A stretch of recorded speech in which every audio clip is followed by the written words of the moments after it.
Dr. Doreen Grand-Pichet is the Dr. Doreen is an expert in autism. Doreen Grand-Pichet. Dr. Grand-Pichet. Dr. Doreen Grand-Pichet. Dr. Doreen Grand-Pichet is a visionary in the field of autism. Now you can ask her questions on Ask Dr. Doreen.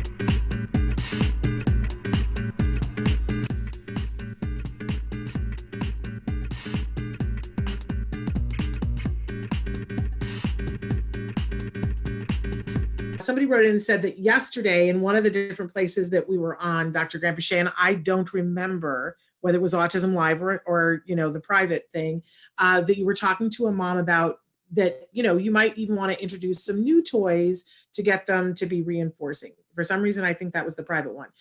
She wants to know, what if you introduce everything and its mother, but it's still returns to and I love that, the non-age appropriate toy. And can I tell you that somebody after the webinar said, I wished you had asked, what is the toy that you want them to play with, and what is the toy that they want to play with? That would have helped us. And I was like, that didn't even occur to me.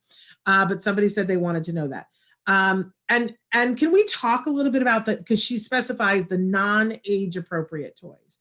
Because I know that there are so many of you that are out there that your kids are playing, your 15-year-old's playing with Thomas the Tank. And, your 18-year-old daughter is playing with her Bratz doll. And that's a very emotional thing for a lot of people. But in this emergency, Dr. Grand-Pichet, what's your advice about playing with non-appropriate, age-appropriate toys? Well, I have a lot of comments about that. So I'm sure you do.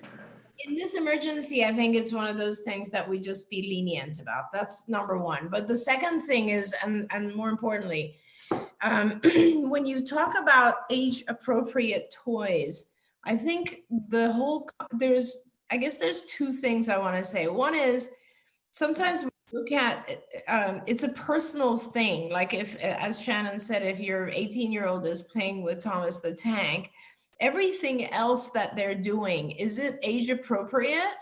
Or is everything else also at a younger functioning level?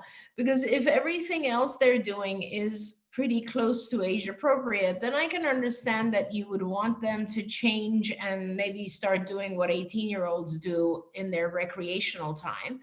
Otherwise, it's just makes sense, right? If their functioning level is a younger age, then that also applies to their choice of recreation, which is how they want to entertain themselves.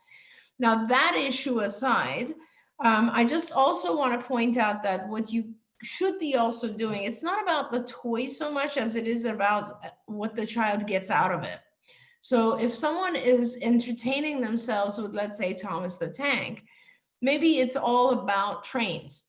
And maybe it's not really about trains, but it's something about the routine of trains or the sound of trains, or I don't know, some feature of that you could take and then develop a similar type of toy or activity or whatever it is, but that is a little bit higher in age level.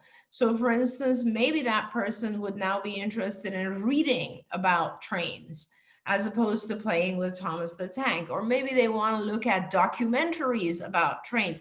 I don't know, but our interests are based on specific things, and they're not necessarily, it's not about the toy.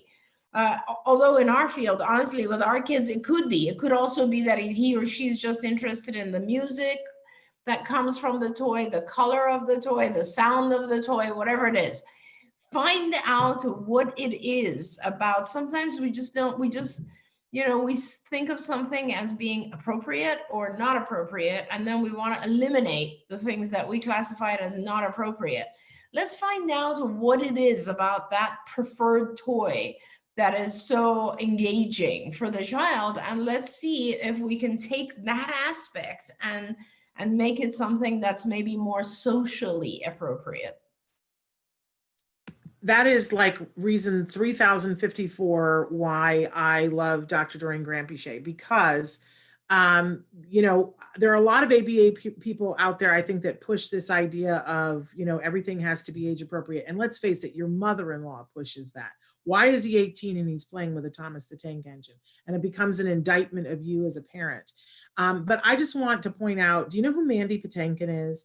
Mandy Patinkin is a world famous actor. He played Che Guevara on Broadway in what's the Evita. I couldn't think of it for a second. And then he's had a brilliant film and television career.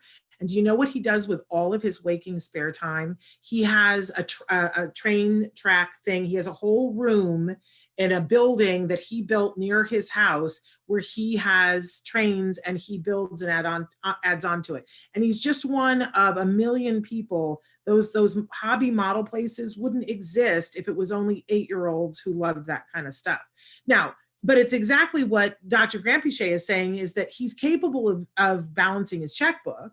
He's capable of doing his job. He's capable of doing all those other things, but his passion, his hobby, the thing he spends all of his free time on is those trains. And you know, I don't know what his mother's mother-in-law was saying, but at a certain point, everybody shut up. So I think, you know, building that interest, you know, this is why we love her. Dr. Grampiche tells us about keeping it reasonable and keeping it specific to the individual and allowing them to be who they are, but the very highest them that they can be. So that it doesn't prevent them from having a conversation with someone, but we get to stay, you know, true to their passion, which is trains. And can I just say that there was a mom years ago when we started Autism Live who would write into us about the fact that her son, the only thing he found reinforcing was The Lion King. And that was it. That's the only reinforcer she had. And he was all about the video Lion King. And I remember way back when Dr. Grampiche saying, well, let's expand on the Lion King. Let's get the stuffed animal, because this was a little kid, and let's get the book. And then it transferred. So then it was all of a sudden he loved his Lion King book. Well, now we had 2 reinforcers. And then from there, they built in and eventually were able to add, you know, the little plastic animals that that you can get. So he started being interested in things that were jungle. So after a period of time, this kid had a bunch of things that reinforced him and that helped him with everything. So it does work, and it can. And you were right on the money. She said that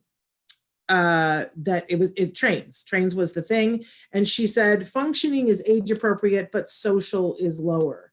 And so, you know, but there are lots of things about trains that are social. Go ahead, Dr. Grampiche. Absolutely. And I want to go back to exactly what you were talking about, since it happens to be trains. There's, you know, just, it's so funny, Shannon, because years ago, I remember talking to a lot of my parents. We're talking like maybe 30 years ago.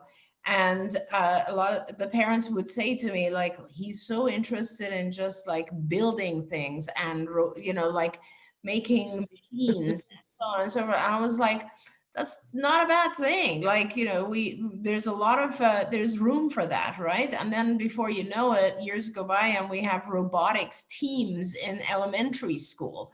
So let me tell you, you can look around and you will find hobby classes or groups of kids getting together doing train type things. And that would be completely a way for him to enter a social environment and be able to deal with that. The key to it is not necessarily changing the item. It's, first of all, finding other people who have the same interest. And secondly, making sure that the person that your child doesn't do 100% of their time focused on that. And that's true for all of us. I mean, you know, you look at any person who has a passion about anything, everybody has the tendency to just want to do that one thing that they're very passionate about. And we force ourselves to do all the other things that we have to do, and then reward ourselves with that particular reinforcer. So I think for all of our kids, it's a matter of just teaching them over time that they can engage in the things that bring them joy, but only as a reward, and that there are other things in life that they need to accomplish in order to gain access to that. Wonderful. Hey, thanks for watching Autism Live. To subscribe, click here. And if you'd like to check out some more of our videos, click here.